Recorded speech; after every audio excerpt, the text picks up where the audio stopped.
Bonjour tout le monde. Aujourd'hui, on va continuer notre leçon sur les problèmes de mots qui utilisent la division. Donc, on a une nouvelle question aujourd'hui, alors lisez avec moi. Un jardin a une aire de 35 mètres carrés. La largeur du jardin est 5 mètres. Quelle est la longueur du jardin? Alors, qu'est-ce qu'il faut faire pour résoudre ce problème? En premier, il faut trouver l'information importante. On y va. Ma question dit que le jardin a une aire de 35 mètres carrés. Ça, c'est tellement important. La largeur du jardin est 5 mètres.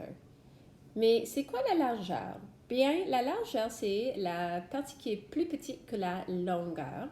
Donc, c'est cette partie-ci, parce que cette partie est beaucoup plus petite que cette partie-ci. Donc, la largeur du jardin, c'est 5 mètres. Maintenant, il faut trouver la longueur du jardin. C'est ça qu'on veut savoir. Alors, quand un problème te donne l'aire d'une région, ça c'est le premier nombre qu'on va utiliser dans notre question de division. Quand ce n'est pas la mesure d'une longueur ou largeur, on sait qu'il faut utiliser la division. Donc, je vais écrire 35 ici. Maintenant, je vais diviser 35 par 5 mètres parce que notre largeur, c'est 5 mètres. Pour résoudre ce problème, je vais utiliser une stratégie qui s'appelle soustraction répétée. Alors, vous savez que quand on fait la multiplication, on fait addition répétée. Ben, parce que c'est une question de division, il faut faire la soustraction. Alors, la division, c'est l'envers de la multiplication. Alors, je vais commencer à 35 et je vais enlever 5 jusqu'à ce que j'arrive à 0. Donc, j'ai 35 moins 5 qui égale 30, moins 5 qui égale 25, moins 5 qui égale 20, moins 5 qui égale 15, moins 5 qui égale 10, moins 5 qui égale 5, moins 5 qui égale 0. Maintenant, je suis arrivée à 0. Mais il faut compter combien de fois j'ai enlevé 5 pour arriver à 0. Bien, j'ai enlevé 5 une fois, 2 fois, 3 fois, 4 fois, 5 fois, 6 fois, 7 fois. Et j'ai trouvé ma réponse. Alors, 35 divisé par 5 égale 7. On a enlevé 5 7 fois pour arriver à 0. Maintenant, je peux écrire 7 mètres ici. Est-ce que vous vous rappelez la formule pour trouver l'aire de quelque chose? Bien, l'aire de quelque chose, c'est longueur fois largeur. Et maintenant, j'ai les deux mesures, donc je peux faire la formule. Donc, j'ai 7 fois 5 et 7 fois 5 égale 35. Est-ce que vous remarquez quelque chose d'intéressant? Pour la division, on commence avec l'aire ici, en avant. Et pour la multiplication, on finit la question avec l'aire. Alors, la division, c'est l'envers de la multiplication. On va faire une deuxième question et ça suit le même modèle qu'on a utilisé pour la dernière question. Alors, lisez avec moi. Il fait tellement chaud et Mme Omni veut installer une piscine dans son arrière-cour pour me rafraîchir. La piscine a une aire de 42 mètres carrés. Elle a une longueur de 7 mètres. Quelle est la largeur de la piscine? Alors, comme d'habitude, il faut trouver l'information importante en premier. C'est parti. Alors, on peut toujours trouver l'information importante quand il y a un nombre qui est dans la phrase. Donc, la piscine a un aire de 42 mètres carrés. Voici mon premier nombre dans la question. C'est tellement important. Et parce que l'aire de la chose est dans la question, on sait qu'il s'agit d'une question de division. Elle a une longueur de 7 mètres. Donc, voici une autre chose importante. Il y a un autre nombre dans cette phrase, donc c'est quelque chose d'important. Puis, ça nous dit quelle est la largeur de la piscine. Alors, on cherche la largeur, la partie qui est plus petite de la piscine. Maintenant, je peux écrire les choses que j'ai apprises dans la question sur l'image elle-même. Donc, on sait que la longueur de la piscine, cela veut dire la partie qui est plus longue, mesure 7 mètres. Donc, je vais écrire 7 mètres ici. Et je sais que l'aire de la piscine est 42 mètres carrés. Parce que l'aire nous est donné déjà, je peux faire une question de division. Donc, je prends l'aire qui est 42 et je vais le diviser par 7. Parce que je prends la longueur ici. Donc, comment est-ce que je pourrais résoudre cette question en utilisant la soustraction répétée comme la dernière fois?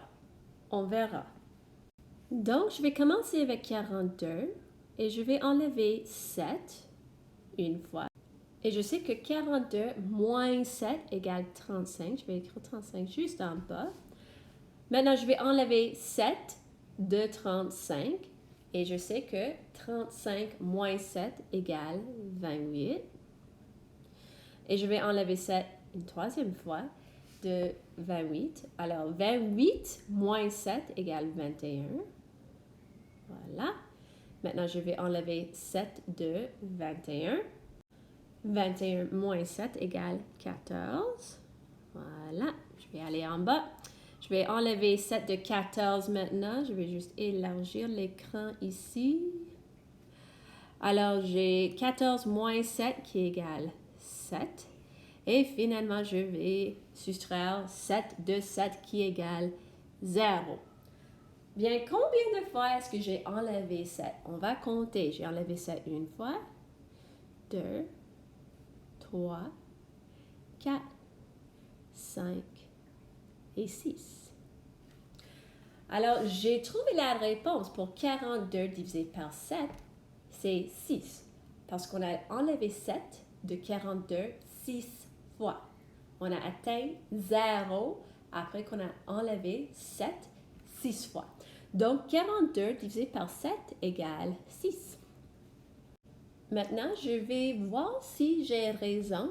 Notre formule pour l'aire, comme vous savez, égale longueur fois largeur.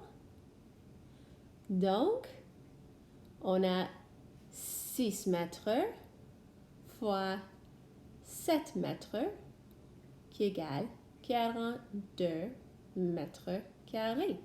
Ça marche. On va faire une dernière question.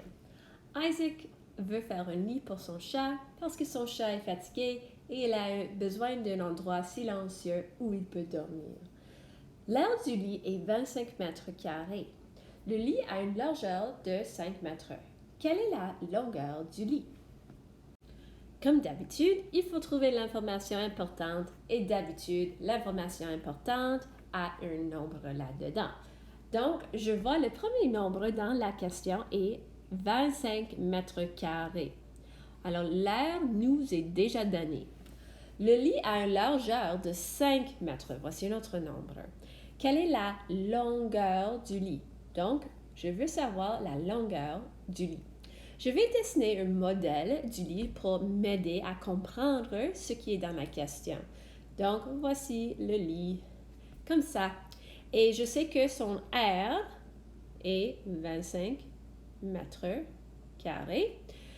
On ne sait pas la longueur, donc je vais mettre un point d'interrogation là. Mais je sais que la largeur est 5 mètres. Donc, je peux écrire 5 mètres juste ici. Alors, comment est-ce que je pourrais trouver la réponse pour cette question? Bien, parce que la question nous donne l'aire tout de suite, je sais que c'est une question de division. Donc, je vais prendre l'aire qui est 25 mètres carrés. Je vais le diviser par la largeur qui est 5 mètres. Donc, ma question de division maintenant, c'est 25 divisé par 5.